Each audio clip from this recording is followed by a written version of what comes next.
Hello, this is Professor Coder. Welcome to our course, MAT 643 in August 2012. And here's our website.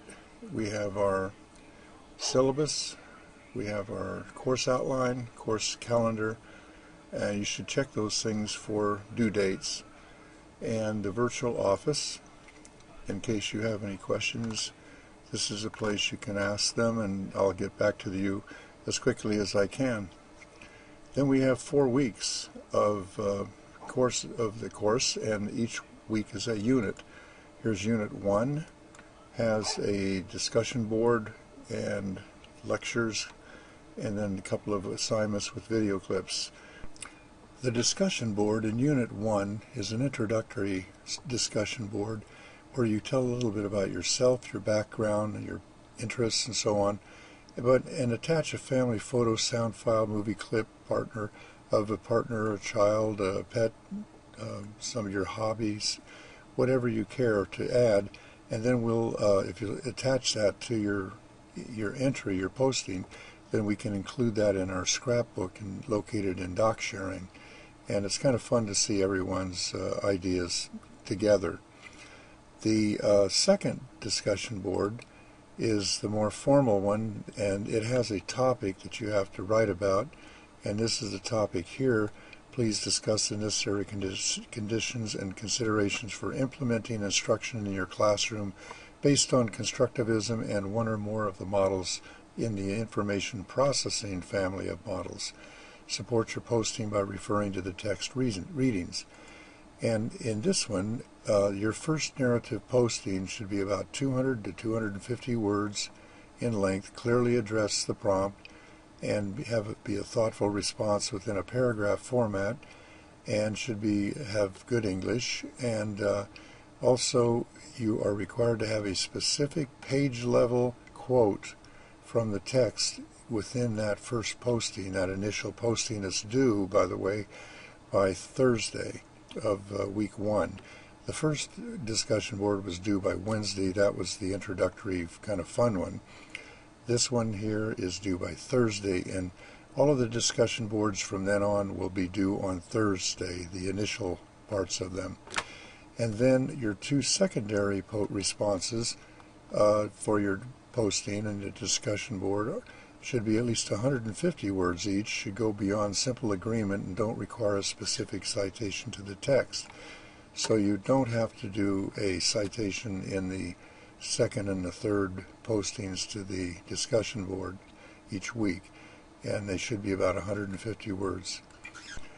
The video clips, there's 2 of them, and each video clip is a sample of a actual classroom instructional setting with an adjunct instructor from National University teaching the course or teaching the class, and the intent there is to demonstrate at least 1 or 2 models of learning from our text.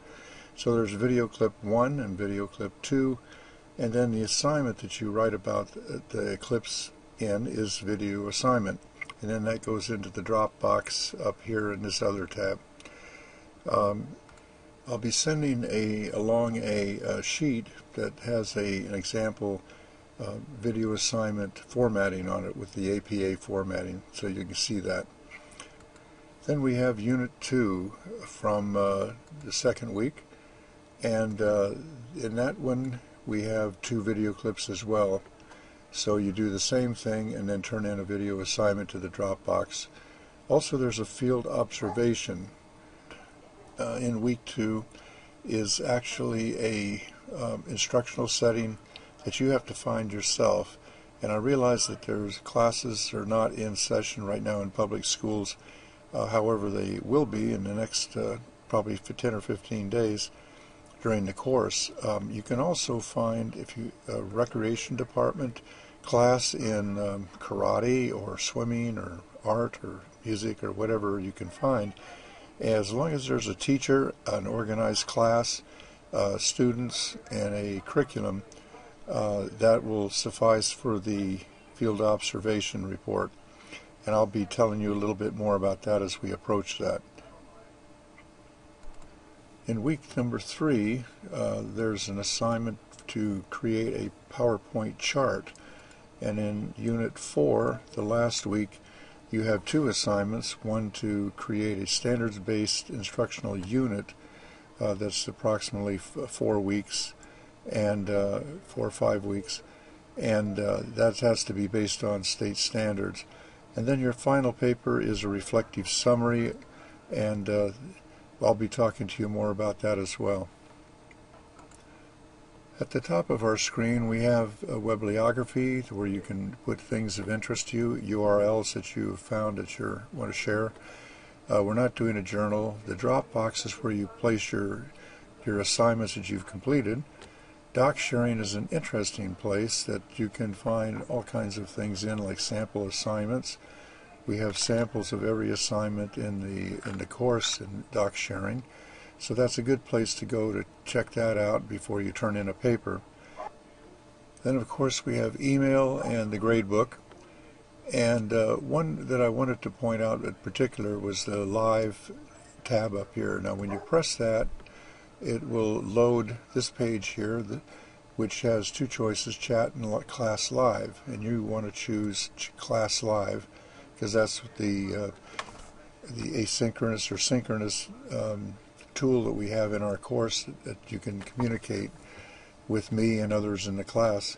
And then you have 2 choices of join session and lead session. When you see it, you'll do join session, but when I started out just before the sessions begins, I go to lead session, and that initiates the program. The first thing we'll see is the Java comes up in mine, and in yours, if you have a Mac in particular, you will not see this Java utility program. The next thing you might see is the Illuminate Live program, which is a little utility program. And then the actual page begins. Recording in progress. And you'll see my name up on top as the moderator. Down here you'll see a microphone. If you click on it, you will be able to talk, and your voice will be heard by anyone in the session. Then we have this little box right here where you can type in some text, and as soon as you type, it appears in this little chat box. So this is a way we can communicate with one another, and you can have up to about 6 or 7 people in a session at a time, all with microphones and entering text if they want. There's all these things called emoticons as well. Here's an applause one. If you're in a session, here's a smiley face, here's a raising the hand. Here, if you want to have a survey, you have a check mark. So those are tools that are available.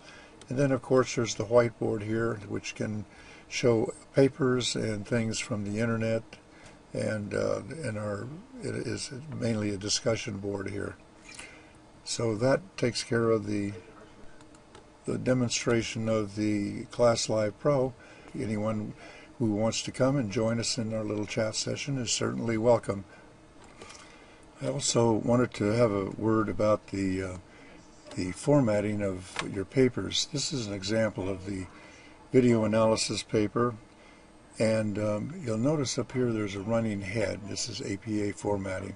This is Times Roman 12 fonts, and there's small letter H on running head, and this only appears on the title page, and there's page numbering, and then this information here in the middle, and this is what you need to put up here, and this is what you need to put on the bottom of the title page.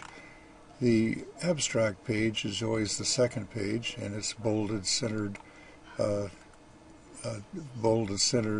title on page title, and then it has a page header here that's all in caps, and this is a shortened version of whatever your title is up here in your running head.